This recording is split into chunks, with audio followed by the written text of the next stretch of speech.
दोस्तों स्वागत है आप सभी का हमारे इस YouTube चैनल हाई टारगेट में। दोस्तों आज हम देखेंगे साइंस का मॉडल पेपर जो मैट्रिक बोर्ड परीक्षा के लिए बहुत ही महत्वपूर्ण है और इसमें हम लोग टोटल 80 ऑब्जेक्टिव क्वेश्चन का सॉल्यूशन करने वाले हैं। तो आप लोग वीडियो को शुरू से अंत तक देखिए और बताइए कि 80 प्रश्न में कितने प्रश्न आपको पहले से याद थे। और दोस्तों ये फाइनल एग्जाम का रिवीजन वीडियो है, इसलिए आप लोग एक भी प्रश्न को स्किप नहीं करें। हो सकता है वही प्रश्न आपके बोर्ड परीक्षा में पूछ दे तो आपसे प्रश्न छूट सकता है, इसलिए आप लोग वीडियो को शुरू से अंत तक देखिए और बताइए कि 80 प्रश्न में कितने प्रश्न आपको पहले से याद हैं। तो चलिए हम लोग पहला क्वेश्चन से वीडियो को शुरू करते हैं। जल्दी से वीडियो को लाइक कीजिए और अगर आप लोग चैनल पर नए हैं तो चैनल को भी सब्सक्राइब करके बेल आइकन को दबा लीजिए। और अगर आप लोग पिछला मॉडल सेट नहीं देखे हैं तो जाकर के प्लेलिस्ट में देख लीजिए या फिर डिस्क्रिप्शन में उसका लिंक दे दिए हैं, तो इस वीडियो के बाद उसको भी जाकर के देख लीजिएगा। देखिए पहला प्रश्न कहता है कि किस दर्पण की फोकस दूरी ऋणात्मक होता है। दोस्तों किस दर्पण की फोकस दूरी ऋणात्मक होता है, तो अवतल दर्पण की फोकस दूरी होता है वो ऋणात्मक होता है। चलिए उसके बाद देखते हैं दूसरा प्रश्न। देखिए दूसरा प्रश्न कहता है कि दर्पण की फोकस दूरी f और वक्रता त्रिज्या r में क्या संबंध है। तो दोस्तों आप लोग जानते होंगे कि जो फोकस दूरी होता है वो वक्रता त्रिज्या का आधा होता है, यानी कि f बराबर r/2 सही संबंध है, यानी कि हमारा सही उत्तर क्या हो जाएगा, ऑप्शन बी हो जाएगा। चलिए उसके बाद देखते हैं तीसरा क्वेश्चन। देखिए कहता है कि सामान्य दृष्टि के लिए स्पष्ट दृष्टि की न्यूनतम दूरी है। दोस्तों सामान्य दृष्टि के लिए स्पष्ट दृष्टि की न्यूनतम दूरी होती है 25 सेंटीमीटर। और दोस्तों पिछले बार आपके एग्जाम में पूछा गया है कि स्पष्ट दृष्टि की अधिकतम दूरी कितनी है। तो दोस्तों अधिकतम दूरी जब पूछते हैं तो हो जाएगा अनंत। चलिए उसके बाद देखते हैं अगला प्रश्न। देखिए चौथा प्रश्न कहता है कि श्वेत प्रकाश का कौन सा रंग किसी प्रिज्म से गुजारने के पश्चात सबसे कम झुकता है। तो दोस्तों सबसे कम कौन झुकता है, लाल रंग झुकता है और सबसे अधिक नीला। चलिए उसके बाद देखते हैं अगला प्रश्न। देखिए पांचवा क्वेश्चन कहता है कि मानव आँख की रेटिना द्वारा बनाई गई छवि होती है, यानी कि जो मानव आँख के रेटिना पर प्रतिबिंब बनता है यानी कि छवि बनता है वो कैसा होता है, तो वास्तविक और उल्टा होता है, यानी कि हमारा उत्तर क्या हो जाएगा, ऑप्शन बी हो जाएगा। चलिए उसके बाद देखते हैं अगला प्रश्न। देखिए कहता है कि आकाश का रंग नीला प्रतीत होता है। दोस्तों आकाश का रंग नीला क्यों प्रतीत होता है, तो जो उसमें नीला रंग का प्रकीर्णन अधिक होता है, यानी कि प्रकाश के प्रकीर्णन के कारण। चलिए उसके बाद देखते हैं अगला प्रश्न। देखिए कहता है किस दर्पण से वस्तु का बड़ा प्रतिबिंब बनता है। दोस्तों कहता है कि किस दर्पण से वस्तु का प्रतिबिंब बड़ा बनता है, तो अवतल दर्पण से वस्तु का बड़ा प्रतिबिंब बनता है, इसलिए अवतल दर्पण का उपयोग हम लोग दाढ़ी बनाने वाले दर्पण में करते हैं। और दोस्तों एक प्रश्न आपके लिए है होमवर्क के रूप में कि आप लोग बताइए कि जो मोटर वाहन का हेडलाइट होता है, यानी कि मोटर वाहन का जो हेडलाइट होता है उसमें कौन सा दर्पण प्रयोग किया जाता है। अगर आपको उत्तर पता है तो जल्दी से कमेंट करके इसका आंसर बताइए। चलिए उसके बाद हम लोग देखते हैं आठवां क्वेश्चन को। देखिए कहता है कि निम्नलिखित में से कौन सा लेंस निकट दृष्टि दोष को ठीक करने के लिए उपयोग किया जाता है। दोस्तों निकट दृष्टि के लिए हम लोग किस लेंस का प्रयोग करते हैं, तो अवतल लेंस का प्रयोग करते हैं, यानी कि निकट दृष्टि दोष के लिए हम लोग अवतल लेंस और दूर दृष्टि के लिए उत्तल लेंस। चलिए उसके बाद देखते हैं नौवां क्वेश्चन, बहुत महत्वपूर्ण है। कहता है कि निम्नांकित में से कौन उपकरण विद्युत धारा की उपस्थिति दर्शाता है। दोस्तों विद्युत धारा हम लोग कौन से उपकरण से मापते हैं, तो विद्युत धारा हम लोग आमीटर से और गैल्वेनोमीटर से मापते हैं। तो देखिए आपको ऑप्शन में आमीटर नहीं दिया हुआ है, सिर्फ गैल्वेनोमीटर दिया हुआ है, तो हमारा उत्तर क्या होगा, गैल्वेनोमीटर होगा। और अगर गैल्वेनोमीटर ना दे करके आमीटर रहेगा तो हमारा उत्तर होगा वो आमीटर होगा। चलिए उसके बाद देखते हैं 10वां क्वेश्चन। कहता है कि दाएं हाथ के अंगूठे का नियम को किसने प्रतिपादित किया। तो दोस्तों इसको मैक्सवेल ने प्रतिपादित किया, हमारा उत्तर क्या हो जाएगा, ऑप्शन डी हो जाएगा, मैक्सवेल। चलिए उसके बाद देखते हैं अगला प्रश्न। देखिए कहता है विभवांतर का ये सही मात्रक होता है। दोस्तों विभवांतर का ये सही मात्रक क्या होता है, तो विभवांतर का ये सही मात्रक होता है वोल्ट। चलिए उसके बाद देखते हैं अगला प्रश्न।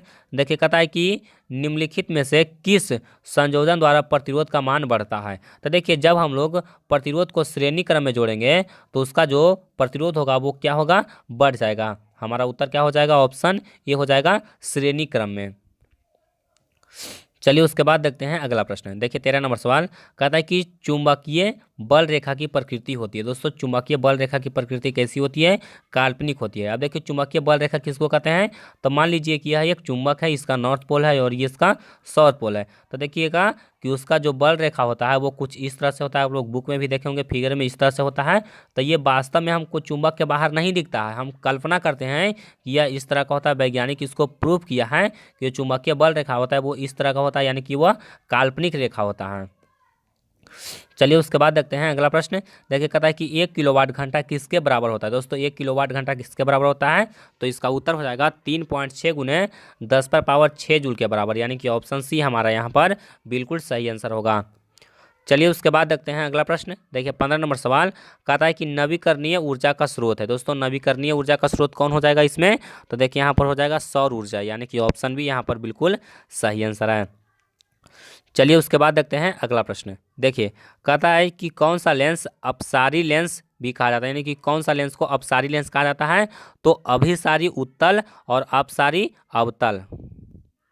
चलिए उसके बाद देखते हैं अगला प्रश्न। देखिए कहता है कि प्रकाश का प्राथमिक वर्ण है। दोस्तों प्रकाश का प्राथमिक वर्ण यानी कि रंग कौन कौन होता है, तो लाल, हरा और नीला होता है। लेकिन ऑप्शन में आपको लाल, हरा, नीला तीनों दिया हुआ है, तो हमारा उत्तर हो जाएगा उपयुक्त सभी। चलिए उसके बाद देखते हैं अगला प्रश्न।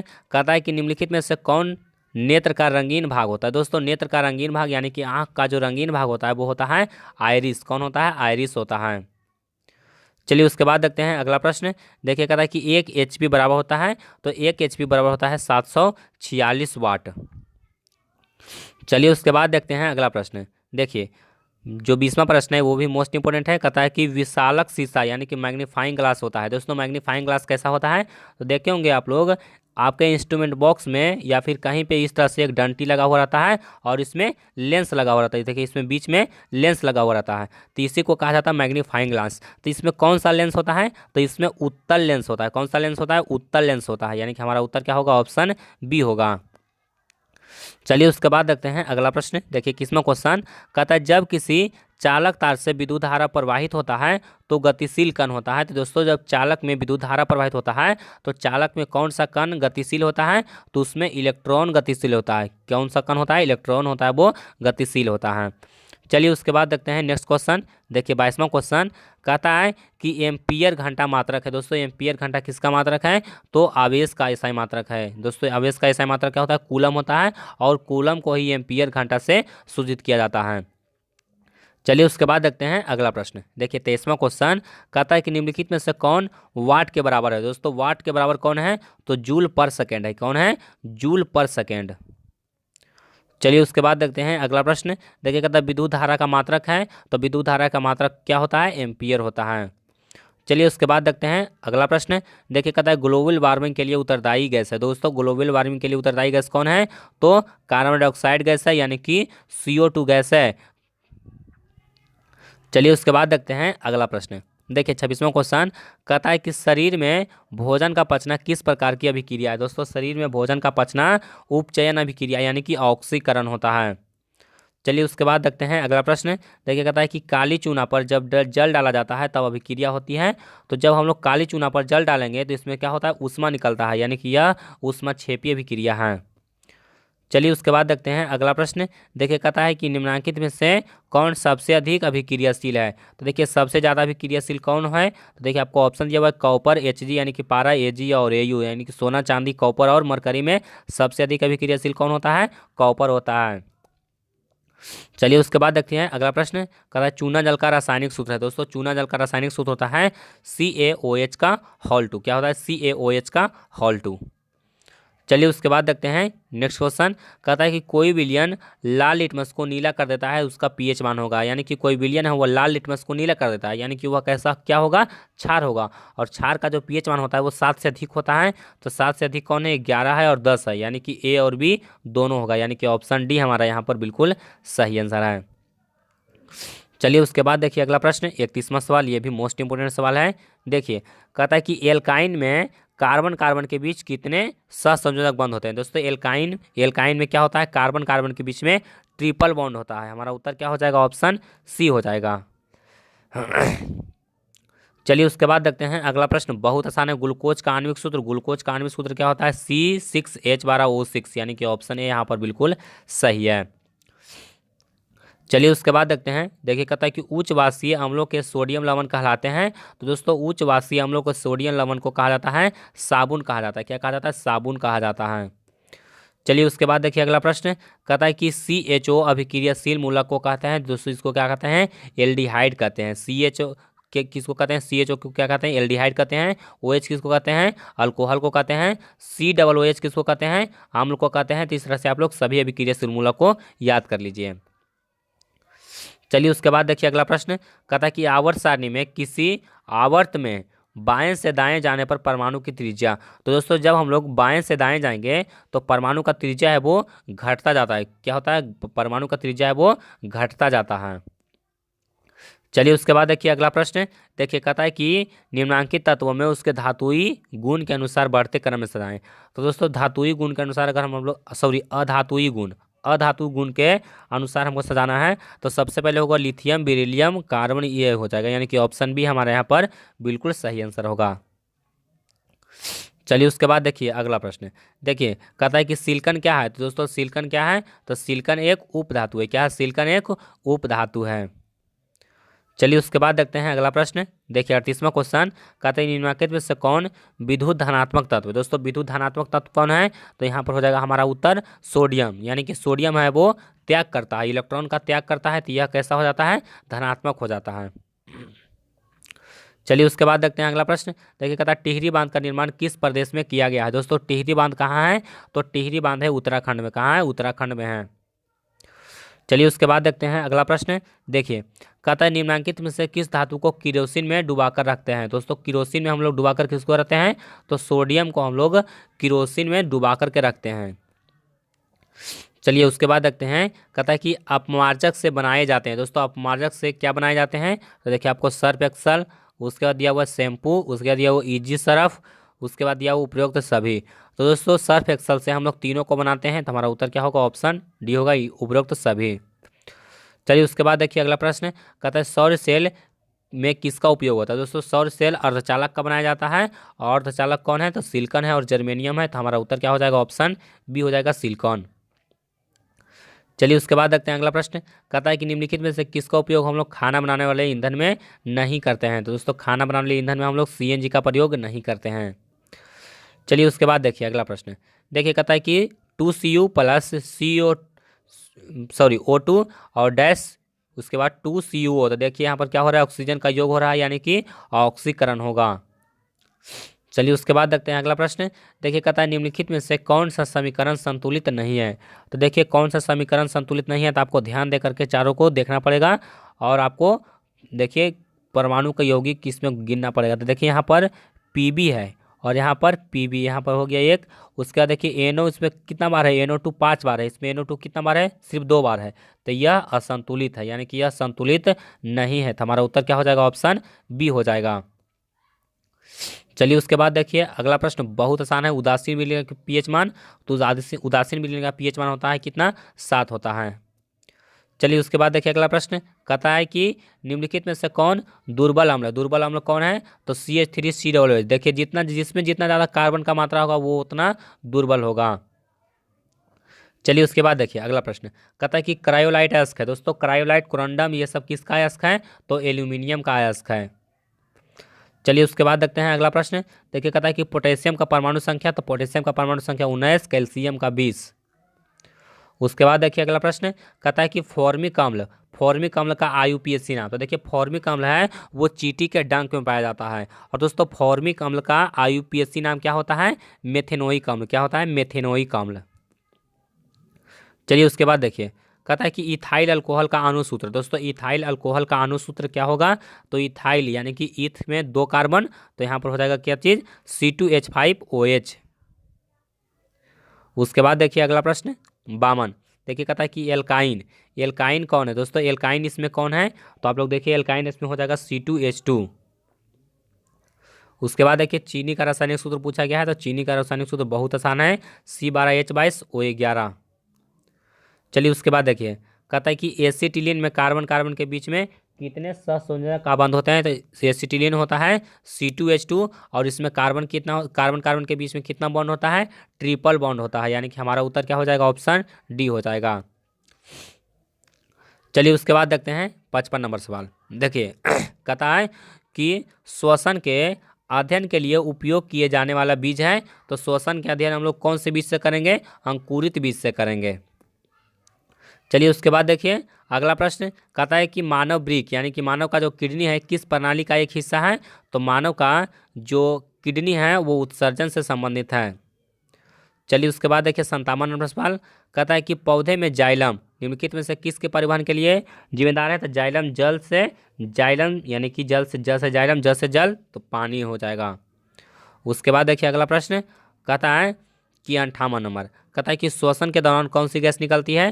तो आपको पता होगा कि श्वसन के दौरान कौन सा गैस निकलता है? तो कार्बन डाइऑक्साइड गैस निकलता है। चलिए उसके बाद देखिए अगला प्रश्न कहता है कि फलों को पकाने को कहता है कि निम्न में से किससे नियंत्रित किया जाता है? दोस्तों फलों को पकना हम लोग किससे नियंत्रित कर सकते हैं? तो हमारा आंसर हो जाएगा इथिलीन, इसी को एसिटिलीन भी कहा जाता है।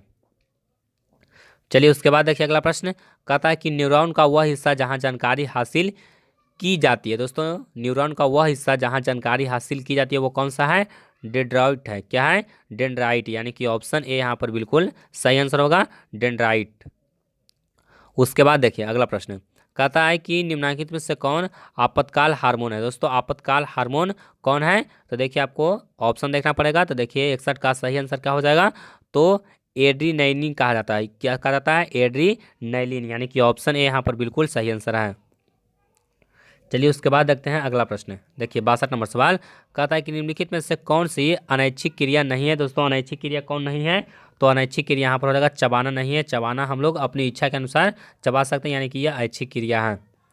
चलिए उसके बाद देखिए कहता है कि मानव का गर्भ का अवधि कितना होता है? आप लोग जानते होंगे, बहुत आसान क्वेश्चन है। कितना होता है? 9 मंथ, यानी कि 9 मंथ को हम लोग 30 से मल्टीप्लाई करेंगे तो कितना होगा? 270 दिन होगा, यानी कि हमारा उत्तर क्या हो जाएगा? ऑप्शन ए हो जाएगा।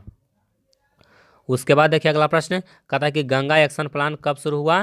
तो 1985 में। कब हुआ था? 1985 में, यानी कि ऑप्शन बी यहाँ पर बिल्कुल सही आंसर होगा।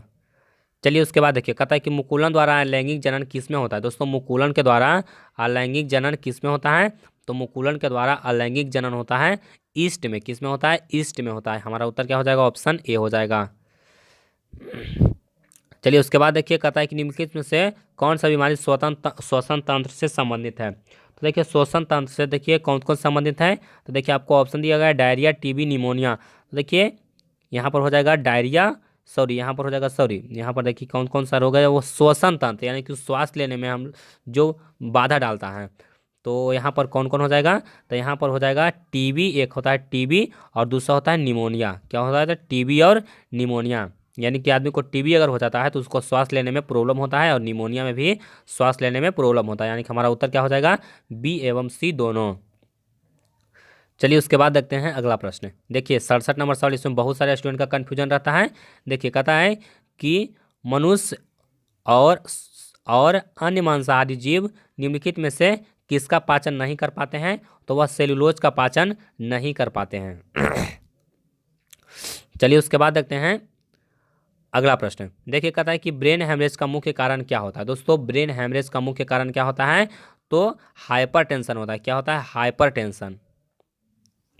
चलिए उसके बाद देखते हैं अगला प्रश्न। कहता है कि निम्न में से कहता है कि परजीवी पादप का उदाहरण है। दोस्तों परजीवी पादप, यहाँ देखिए पादप मतलब होता है पेड़ पौधा। दोस्तों यहाँ पर आपको ध्यान देना है, परजीवी मतलब होता है, परजीवी पादप पूछा गया है। दोस्तों परजीवी मतलब होता है दूसरे पर आश्रित रहना, और इसमें पादप है। तो देखिए यहाँ पर बैक्टीरिया, जीवाणु, कवक, ये सब क्या है? तो ये सब है वो जीव है, लेकिन पादप कौन है? तो कसकूटा है। क्या है? कसकूटा। कसकूटा है, इसको कहा जाता है अमरलता। तो हमारा उत्तर क्या हो जाएगा? यहाँ पर हो जाएगा आंसर बी हो जाएगा। चलिए उसके बाद देखते हैं अगला प्रश्न।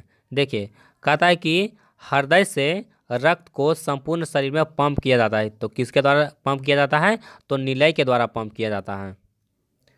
चलिए उसके बाद देखते हैं अगला प्रश्न। देखिए कहता है कि हाइड्रा में अलैंगिक जनन की विधि है। दोस्तों हाइड्रा में अलैंगिक जनन की विधि कौन सा है? तो मुकुलन के द्वारा होता है। चलिए उसके बाद देखिए कहता है जनन संचालित रोग है। दोस्तों जनन संचालित रोग कौन है? तो देखिए सिफिलिस, एड्स, गोनोरिया तीनों है। तो हमारा उत्तर क्या हो जाएगा? ऑप्शन डी हो जाएगा। चलिए उसके बाद देखते हैं अगला प्रश्न। कहता है कि पुष्प का सबसे बाहरी भाग है। दोस्तों पुष्प का यानी कि फूल का बाहरी भाग होता है बाह्य दल पुंज। चलिए उसके बाद देखिए अगला प्रश्न, कहता है कि ब्लड ग्रुप ए का एंटीबॉडी होता है। दोस्तों ब्लड ग्रुप ए का एंटीबॉडी कौन होता है? बी होता है, यानी कि ऑप्शन सी यहाँ पर सही होगा।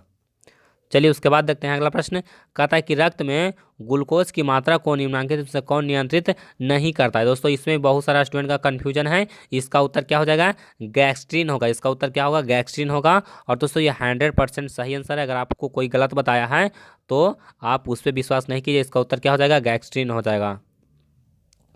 चलिए उसके बाद देखिए अगला प्रश्न, कहता है कि पादप वृद्धि हार्मोन। दोस्तों पादप वृद्धि हार्मोन कौन है, यानी कि पेड़ पौधे को बढ़ने में सहायक कौन है? तो जिबरेलिन है। चलिए उसके बाद देखते हैं अगला प्रश्न। देखिए कहता है कि हार्मोन स्रावित होता है। दोस्तों हार्मोन है वो कहाँ से स्रावित होता है? तो अंतःस्रावी ग्रंथियों द्वारा स्रावित होता है। चलिए उसके बाद देखिए अगला प्रश्न, कहता है कि मनुष्य के मुख गुहा में कितने जोड़े लाल ग्रंथियां पाई जाती हैं? तो 3 जोड़े लाल ग्रंथियां पाई जाती है। हमारा उत्तर क्या होगा? ऑप्शन सी होगा। चलिए उसके बाद देखिए अगला प्रश्न, देखिए कहता है कि एंड्रोजन है। एंड्रोजन क्या है? दोस्तों एंड्रोजन क्या है? तो एंड्रोजन एक आप लोग जानते होंगे कि हार्मोन है। तो यहाँ पर देखिए एंड्रोजन क्या है? एंड्रोजन, तो दोस्तों एंड्रोजन है वो एक मेल हार्मोन है, यानी कि जो मेल में होता है वो होता है एंड्रोजन, और एस्ट्रोजन होता है वो फीमेल में होता है। चलिए उसके बाद देखते हैं अगला प्रश्न। देखिए कहता है कि मटर को अपने प्रयोग में कौन चुना था? दोस्तों मटर को अपने प्रयोग में कौन चुना था? तो मेंडल ने चुना था, यानी कि हमारा उत्तर क्या हो जाएगा? ऑप्शन ए हो जाएगा। तो दोस्तों उम्मीद करता हूं कि ये वीडियो आपको पसंद आया होगा। उसके बाद यहाँ पर सेक्शन भी है, यानी कि सब्जेक्टिव क्वेश्चन है। तो अगर आपको सब्जेक्टिव क्वेश्चन का भी आंसर चाहिए तो आप हमको इस वीडियो में कमेंट कीजिए कि हम सर हमको सब्जेक्टिव का भी आंसर चाहिए, तो जल्दी से हम उसका सब्जेक्टिव का भी आंसर बना देंगे। अगर नहीं चाहिए तो आप लोग छोड़ सकते हैं। आप लोग ऑब्जेक्टिव क्वेश्चन का तैयारी यहाँ तक कर लिए हैं तो जल्दी से वीडियो को लाइक कीजिए, और आपको वीडियो कैसा लगा ये भी बताइए। और चैनल पर नए हैं तो चैनल को भी सब्सक्राइब कर लीजिए।